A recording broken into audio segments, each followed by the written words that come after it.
সহকর্মীবৃন্দ, সবাইকে সালাম ও শুভেচ্ছা। গত বছরের 4 আগস্ট মানে আজকের এই দিনে ঠিক এই সময় মনে হয় আমি হাসপাতাল ফাঁকি দিয়েছিলাম কর্মস্থল। মানে আমার উদ্দেশ্য ছিল আন্দোলনের শরীর হওয়া। তখন একটা সিএনজি নিয়ে গেছিলাম, সিএনজিটা ওই যে ফেনী কলেজের পরে আটকে গেছে, ওখান থেকে আর ওদিকে যেতে দেয় না। এবং ওই রাস্তাটা পুরাটাই আওয়ামী সন্ত্রাসীদের দখল।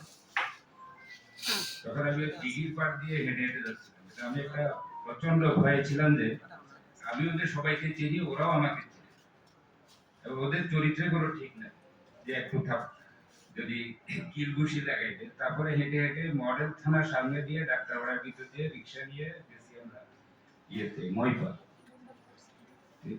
ওখানে যে তখন পয়সা আক্রমণ করে না, আক্রমণটা করছে 1:30টার দিকে। তখন আমরা চলে গেছি ওই যে হাজারি রোড।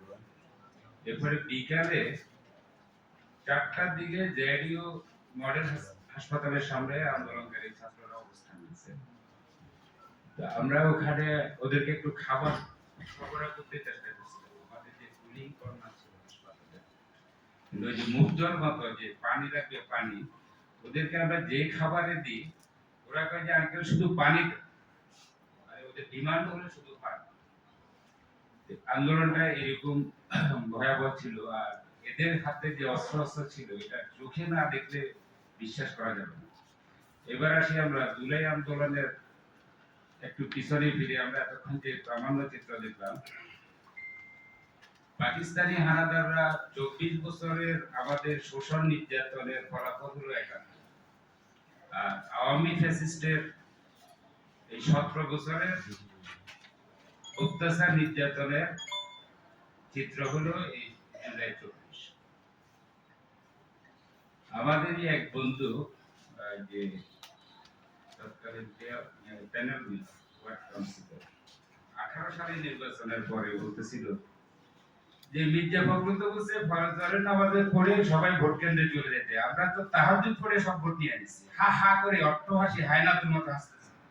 এই মানুষের অধিকার হরণের এদের যে নির্লজ্জ, এবং এরা যে মুক্তিযুদ্ধের চেতনা, বাঙালি চেতনা, মুক্তিযুদ্ধ তো এই দেশের সর্ব ধর্মের সব দলের অংশগ্রহণ ছিল, কিন্তু এই মুক্তিযুদ্ধকে তারা তাদের মতের বিরুদ্ধে হয়ে গেলে এটা রাজাকার জঙ্গি, আর তাদের পক্ষে তাদের এই কুকর্মের সঙ্গী হলে সে শুধু মুক্তিযোদ্ধা, বাকি সবাই রাজাকার। এই ছিল তাদের অবস্থান। এবং তারা যে বাঙালি চেতনার ধারক বাহক বলে, বঙ্গবন্ধু পরিবারের কোন সদস্যটা বাঙালি আছে এখন? আমরা যে বাঙালি মুসলমান দাবি করি, এরা কি বাঙালি মুসলমান? এরা কোনো বাঙালি বিয়ে করছে? নির্লজ্জের মতো এই ফ্যাসিস্টের এখন অনেকে, যেমন একটা ওয়ার্ড লেভেলে কিছুদিন আগে এক মহিলা নেত্রী আওয়ামী লীগের কথা বলতেছিল স্বাভাবিকভাবে, হ্যাঁ আপনারা এখন চালাইতেছেন, আমরা আবার আসলে আমরা চালাবো, আমরা এর প্রতিশোধ নেব। আমি বললাম যে তোমরা যে বাচ্চা মানুষ এই করলে আমাদের এরকম মানে তাদের বিন্দু মাত্র অনুশোচনা নেই।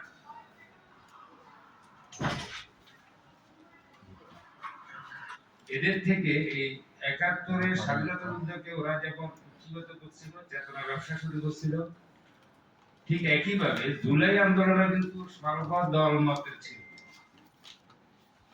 এখানে আমি একটা ছোট্ট উদাহরণ দিই। আমাদের পরিচিত একটা ফ্যামিলি আছে, কট্টর আওয়ামী ফ্যামিলি, এবং কোটার 100% সুবিধাভোগী। তাদের একজন চট্টগ্রাম বন্দরে চাকরি করে, একজন সাধারণ বিভাগে চাকরি করে, এক ভাই, আর এক ভাই চাকরি তখন নাটোরের ডিসি ছিল। এবং এই ছেলে যে কতটুকুন কট্টর ফ্যাসিস্ট আমাদের পাশাপাশি বাড়ি, আমরা ভালো করেই জানি। এই ফ্যামিলির এক ছেলে এই জুলাই আন্দোলনের মহিপালে গিয়ে ওই যে পিলেট বিদ্ধ হয়ে 2 দিন বাসায় বসে রয়েছে, ভয়ে বের হচ্ছে না। 2 দিন পরে আমি আর আমাদের ডাক্তার আদনান আমরা জেডিও মডেল হাসপাতালে ওদের বুলেট বের করছি। তাহলে এটা বোঝা যাচ্ছে জুলাই আন্দোলন কিন্তু আওয়ামী পরিবারের সন্তানদেরও অংশগ্রহণ ছিল। এখন যদি এই জুলাই আন্দোলনকে স্বাধীনতা যুদ্ধের মতো কেউ যদি নিজেদের ব্যক্তিগত ভাবে মনে করে, ব্যক্তিগত যে আমরাই করছি, এটা আবার মনে হয় এই পরিণতি ভালো হবে না। এটারও সম্প্রদায় সবাইকে স্বীকৃতি দিতে হবে, সবাইকে দেশ চালাইতে হবে এবং দেশের জবাবদিহিতা অন্যতম উপায় হলো নির্বাচন, ভোটাধিকার।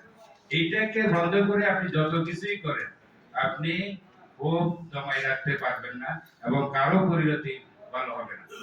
সর্বশেষে জুলাই আন্দোলনের আত্মত্যাগকারী শহীদদের আত্মার মাগফিরাত কামনা করে আমি আমার বক্তব্য শেষ করছি। আসসালামু আলাইকুম। ধন্যবাদ ডাক্তার